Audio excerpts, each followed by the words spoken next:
যারা প্রপার্টি কিনছেন অথবা মানে কিস্তি চলাইতেছেন, মানে আপনার ইউনিট কিনছেন, ধরেন আপনার একটা বিল্ডিংয়ে হয়তো আপনারা বলছে যে এখানে আগামী 5 বছরের ভিতরে আপনার 4 তলা 5টা বিল্ডিং হবে, আপনার ইউনিট হচ্ছে এইটা, আপনারা সমুদ্রের সামনের দিকে বসে বসে আপনার সকালবেলা ব্রেকফাস্ট করবেন, এখানে বেডরুমে আপনার শীতে শুনলে আপনার শুধু আকাশের তারা দেখবেন আর নিচে সমুদ্র দেখবেন। এভাবে বললে যারা যেসব এজেন্সি আপনারা মানে বিভিন্ন ইউনিট কিনাইছে, আপনারা বলছে যে ভাই আপনি 3টা কিনেন, 1টার টাকা দিয়ে আপনি দুইটা চালাবেন, এগুলা যারা করে ফেলাইছেন তাদের জন্য হচ্ছে এই ভিডিও। তবে আমি আবার বলে রাখি, আমি কিন্তু কোনো ফাইন্যান্সিয়াল অ্যাডভাইজার না, আর এই ভিডিওটা কোনো ফাইন্যান্সিয়াল অ্যাডভাইসও না।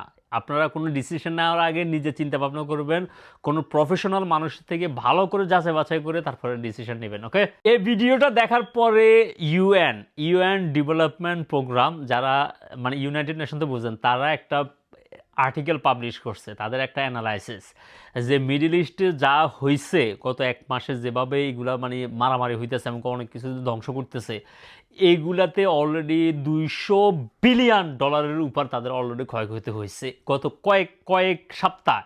ইভেন তারা সোজা হইয়া দাঁড়াতে মানে আজকে যে ধরেন 28 তারিখে, ফেব্রুয়ারি 28 তারিখে মাইল লাগছে, আর ফেব্রুয়ারি 28 তারিখের এই পজিশনে আসতে তাদের 10 ইয়ার্স টাইম লাগবে। 10 ইয়ার্স, আপনি বুঝছেন, 10 বছর লাগবে তাদেরকে ওই এখনকার জায়গাতে ফেরত আসতে।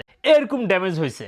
এক্সাম্পল শুধু একটা বলি, যে কাতারে যে এলএনজি গ্যাসের যে ক্ষয়ক্ষতি হয়েছে, ওটা $20 বিলিয়ন শুধু ক্ষতি হয়েছে তাদের ইনস্টলেশন, যে স্থাপনা তারা করছে এগুলোই খরচ হয়ে গেছে $20 বিলিয়ন। তারপরে তাদের উৎপাদন ক্ষমতা 5 বছরের পিছিয়ে গেছে। বুঝছেন, তাদের সাথে বিভিন্ন দেশের সাথে যে ইকোনমিক কন্ট্রাক্ট ছিল, যে গ্যাস সাপ্লাই করার যে কন্ট্রাক্ট ছিল, এগুলো তারা করতে পারবে না। অনেক দেশের সাথে তারা কন্ট্রাক্ট ক্যান্সেল করে দিয়েছে কাতারে। এটা অর্থ দ্বারা কি, আপনি যদি মানে শুধু ব্রেন থাকলে হবে, আপনি অ্যানালাইসিস করতে পারবেন না, আপনাকে ফাইন্যান্সিয়াল অ্যাডভাইজার হইতে হবে না এইটা ডিসিশন নিতে। ঠিক আছে, এই যে কোম্পানিগুলোর সাথে কান্ট্রিগুলোর সাথে যে কানেক্টেড এই গ্যাস সাপ্লাইটা, এটার কারণে অনেক দেশের মানে আপনার বড় বড় ফ্যাক্টরিগুলো বন্ধ হয়ে যেতেছে, সার কারখানা বন্ধ হয়ে যেতেছে, যে সার দিয়া আপনার এগ্রিকালচার ফিল্ডে আপনার মানে কৃষকরা আপনার ফল ফসল এগুলা উৎপাদন করে, ওই সার কোম্পানিগুলো বন্ধ হয়ে গেছে, কারণ তাদের গ্যাসের অভাবে, এনার্জির অভাবে তারা সার সাপ্লাই দিতে পারবে না। এখন ফর এক্সাম্পল, আপনি বাংলাদেশে অথবা মিডল ইস্টে যে কোনো জায়গাতে এরকম ইউনিট বুকিং দিচ্ছেন, এই ইউনিটগুলোর কি হবে আমি আপনাকে বলছি। এই ইউনিটগুলো তারা বলছিল যে তারা 5 বছরে 3 বছরে তারা এটা ডেভেলপ করবে, মানে বানানোর পরে আপনি কন্টিনিউ কিস্তি দিয়ে যাইতেছেন, কিস্তি দিয়ে যাওয়ার পর তাদের যখন একটা স্টেজ আসবে, ওই স্টেজ আসার পরে আপনাকে বলবে যে আপনি এবার এই ইউনিট পাইছেন, আপনার এই পাশে ইউনিট পাইছেন, অথবা আপনি বিচের পাশে পাইছেন, এখানে পাইছেন, ওখানে পাইছেন, অথবা এই পাশ দিয়ে পাইছেন, মানে আপনার যেখানে পাওয়ার আপনার বেশি ইন্টারেস্ট ছিল, আপনার আগ্রহ ছিল, কারণ আপনার কাছে তো অত মডেল তো চলে আসছে, আপনার অলরেডি বিল্ডিংয়ের ছবি, বিল্ডিংয়ের চেহারা আপনার সামনে চলে আসছে, আপনি প্রতি রাত্রে শুধু কল্পনা করতেছেন, ইস আমার এই ইউনিটটা যদি সাগরের পাশে পড়ে, আমার ইউনিটটা যদি পানির পাশে পড়ে, আমার ইউনিটটা যদি রাস্তার পাশে পড়ে, আমার ইউনিটটা যদি এইভাবে কল্পনা করতেছেন। এখানে আপনারা যা মানে কিস্তি চালাইতেছেন, আপনারা যদি বুদ্ধিমানের হইতেন তাহলে গত মাসে কিস্তিটা বন্ধ করে দিতেন। এখন কিস্তি একদম টানা বন্ধ করে দিবেন, 1 টাকাও এখন চালাবেন না। আগামীতে যখন সব কিছু নর্মাল হবে তখন কিস্তি চালানো শুরু করবেন। এতে আপনার যদি ধরেন 5,000 টাকাও যদি ফাইনে আসে, 4,000 টাকা ফাইনে আসে, 10,000 টাকা ফাইনে আসে, আপনার চুপ করে বসে থাকেন, বুঝছেন।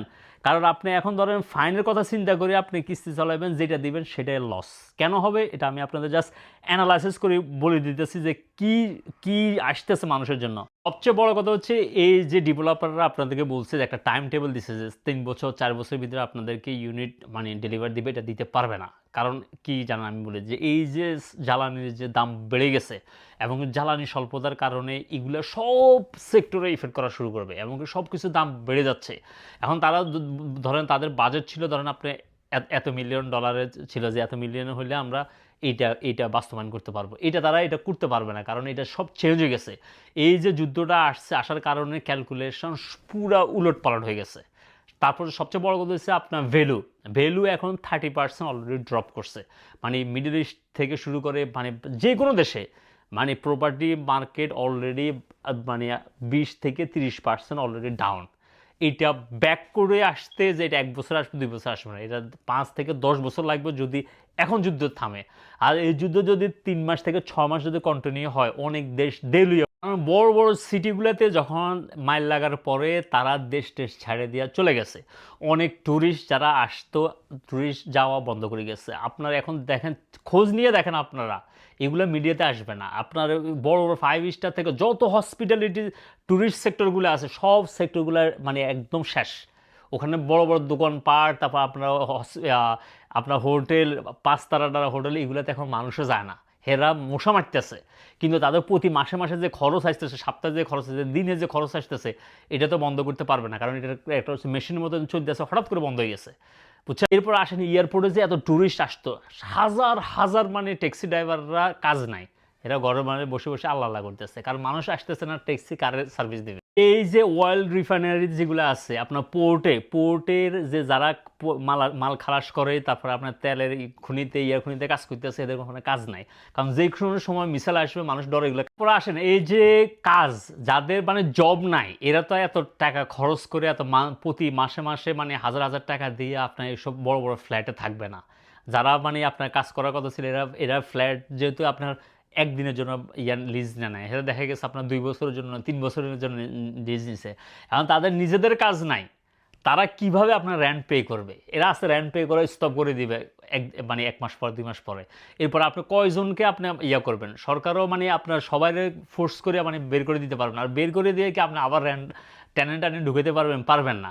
তার মানে এত হাজার হাজার যে প্রপার্টি যেগুলো আছে, এগুলো সবগুলো এমটি হয়ে থাকবে এবং এগুলো ইনএফেক্টিভ হয়ে থাকবে, কেউ রেন্ট পে করবে না, কেউ রেন্ট কালেকশন করতে পারবে না, মানে বড় ধরনের একটা ক্রাশ শুরু হয়ে যাবে। এই মুহূর্তে যদি আপনি যদি কোনো ইউনিটে যদি আপনার কিস্তি দিতে হয়, কিস্তি আপনি এখন বন্ধ করে দিবেন, এটা রেখে দেন আপনার কাছে। আপনি বলেন যে এখন সমস্যা না, ফাইন আসক, দেখবেন 3 মাস পরে 4 মাস পরে এরা ফাইন মুভ করে দিয়ে হয়তো আপনাকে বলবে যে এখন পেমেন্ট শুরু। এই যে এই প্রবলেম, এই যে ক্রাইসিসটা আসতেছে, এটা কোভিডের চেয়েও মারাত্মক। কেন জানেন? কোভিডের সময় সব কিছু ফ্রিজ ছিল, কোনো কিছু ধ্বংস হয় নাই, মানে সব কিছু মানে ফ্রিজ মানে লক করিয়ে ফেলাইছিল, মানুষ চলাচল বন্ধ, সব কিছু লক ছিল। কিন্তু এখন কি হয়েছে কি, এখন দেখবেন মানে কত বড় বড় মানে ইনস্টলেশনগুলোতে, তারপর হোটেলগুলোতে, তারপর বিভিন্ন গ্যাস ফিল্ড, তারপরে আপনার পেট্রোলিয়াম ফিল্ড, সব খনিগুলোতে কিন্তু হিট করতেছে। হিট করার কারণে এগুলো ড্যামেজ হয়েছে, ঠিক আছে। ড্যামেজগুলো রিপেয়ার করতে, এগুলোর আবার আগের মানে মানে প্রোডাকশানে নিয়ে আসতে কোটি কোটি টাকা খরচ হবে, এবং টাইম, শুধু টাকা না, টাইম দরকার, ঠিক আছে। ওই টাইমটা আপনার হচ্ছে মানে time value of money. So এই কারণে যদি আপনার যদি এখন কিস্তি দেন, এটা না দিয়ে এটা পকেটে রাখেন। আর যদি কেউ যদি মানে দেখেন, আগে নিজে ট্রাই করে দেখেন কোনো বাড়ি আপনি যেটা কিনছিলেন এটা বিক্রি করতে পারেন কিনা। বিক্রি করতে গেলে আপনার বায়ারে পাবেন না এখন, তাহলে আপনি কিভাবে কিস্তি পে করবেন? কিস্তি। আর যারা বাংলাদেশে মানে ঢাকাতে আছেন বা বিভিন্ন শহরগুলোতে আছেন, শহরগুলোতে যারা মানে প্রপার্টি নিতেছেন, এই মুহূর্তে কোনো কিছু করবেন না, কারণ শহরগুলো থেকে দেখছেন অলরেডি মানে বলে দিছে যে এই প্রতিষ্ঠানগুলা, এই দোকানপাটগুলা এতটা থেকে এতটা খোলা থাকতে হবে, এই অফিস আদালত মানে এতটা থেকে এতটাতে, স্কুল কলেজ এগুলাতে ঘরে থেকে বসে আপনি পড়াশোনা করবেন, স্কুলে আসতে পারবেন না, কারণ খরচ কমাতে হবে। তার মানে এভাবে যদি চলতে থাকে, তার মানে আপনার কর্মসংস্থানগুলো বন্ধ হয়ে যাবে। মানে ঢাকা শহরে যদি একটা প্রতিষ্ঠান যদি 10 জন লোক দরকার হয়, তার প্রোডাকশন কমে গেছে, তার মানে রপ্তানি কমে গেছে। আমরা আমাদের দেশে থেকে মানে বানাইয়া বিদেশে রপ্তানি করি, এখন বিদেশে আমাদের থেকে নেবে না, কারণ তাদের অবস্থা খারাপ। তখন আপনার এই বড় বড় প্রতিষ্ঠানগুলোতে, শহর অঞ্চলগুলোতে আপনার কর্মসংস্থান থাকবে না, আপনাকে দেশে চলে যেতে হবে। এগুলার প্রপার্টির দাম এগুলো এমনি কমতে থাকবে। সো এই মুহূর্তে কোনো কিছু করবেন না, এই মুহূর্তে দরকার হচ্ছে আপনি ক্যাশ টাকা নিয়ে বসে থাকবেন, এটা হচ্ছে আপনার জন্য মেন বুদ্ধিমানের কাজ। প্রপার্টি যারা সেল করে তারা এখন মানে কত ধরনের আপনার বিজ্ঞাপন নিয়ে আসবে, কত ধরনের কিছু আপনাদেরকে বলবেন, এইটা জিনিস চিন্তা করবেন যে এখানে লাভটা কার।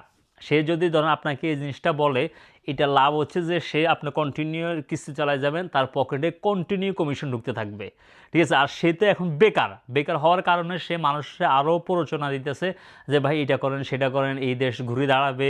এখন কোভিডের সময় এরকম হয়েছে, আপনারা দেখেন নাই, এখন কিন্তু কোভিড নাই, এটা আমরা এই দেশ মানে সোনার ইয়াতে চলে যাবো, চাঁদের দেশে চলে যাবো, এই দেশে মানে খুব প্রটেক্টেড হলে তারা করতে পারলো না কেন, তাদের এতগুলো মানুষের ধরে রাখতে পারে না কেন? এগুলো হচ্ছে সাধারণ মানুষগুলোর শুধু আছে, যাদের পেটের দায়ে রয়ে গেছে, যাদের কাছে আসল মানি, যারা এইসব ফাইন্যান্সিয়াল মার্কেট এগুলোতে মুভ করে ঘুরায়, হেরা প্রাইভেট জেট নিয়ে অলরেডি চলে গেছে তাদের দেশে, যাইয়া তারা নাকে তেল দিয়ে ঘুমাইতেছে, আল্লাহ আল্লাহ করতেছে। আর যাদের আর কোনো অপশন নাই, শুধু তারাই পড়ে আছে এসব দেশগুলোতে। এবার আসেন যে যুদ্ধটা বন্ধ হবে কিনা। যুদ্ধ আগামী 6 মাসও বন্ধ হবে না, একদম আপনারা লিখে রাখেন। কারণ ইরানে এখানে দুটো জিনিস আপনার দেখতে হবে। একটা হচ্ছে ইরানের হচ্ছে অস্তিত্বের লড়াই, মানে তারা মানে হয় থাকবে আর নইলে তারা শেষ হয়ে যাবে।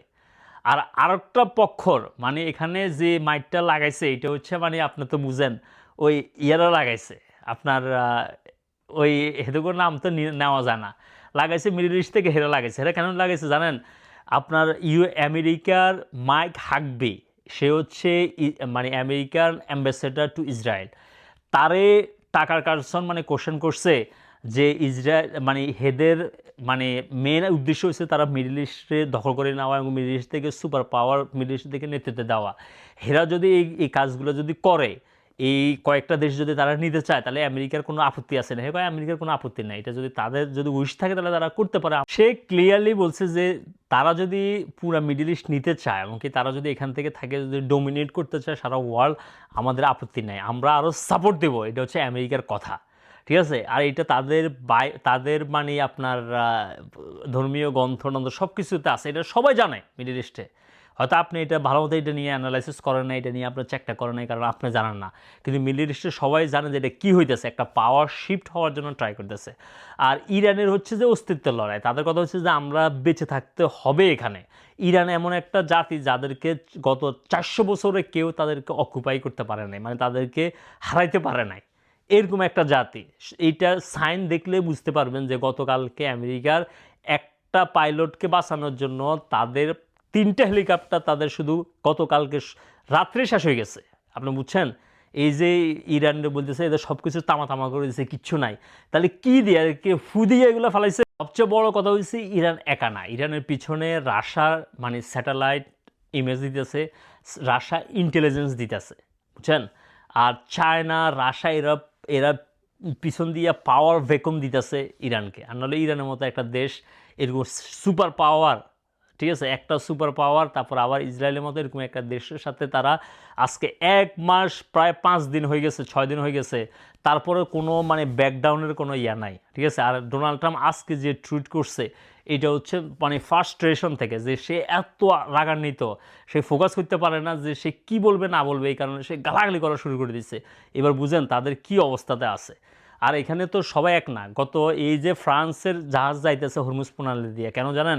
ইউএন মিশনে এই ফ্রান্স আপনার এই তাদের জোটের বাইরে এসে ইরানের পক্ষে দাঁড়াইছে।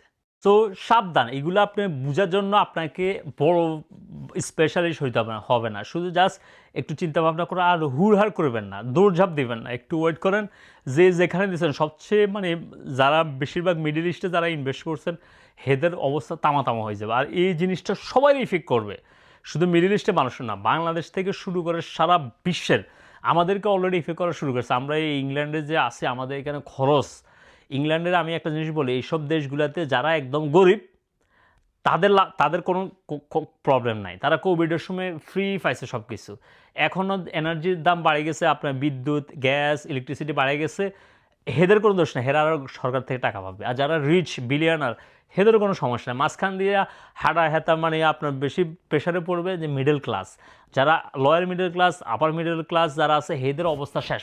সরকার থেকেও সাপোর্ট পাইতেছে না, নিজের পকেটেও বেশি টাকা নাই, ঠিক আছে?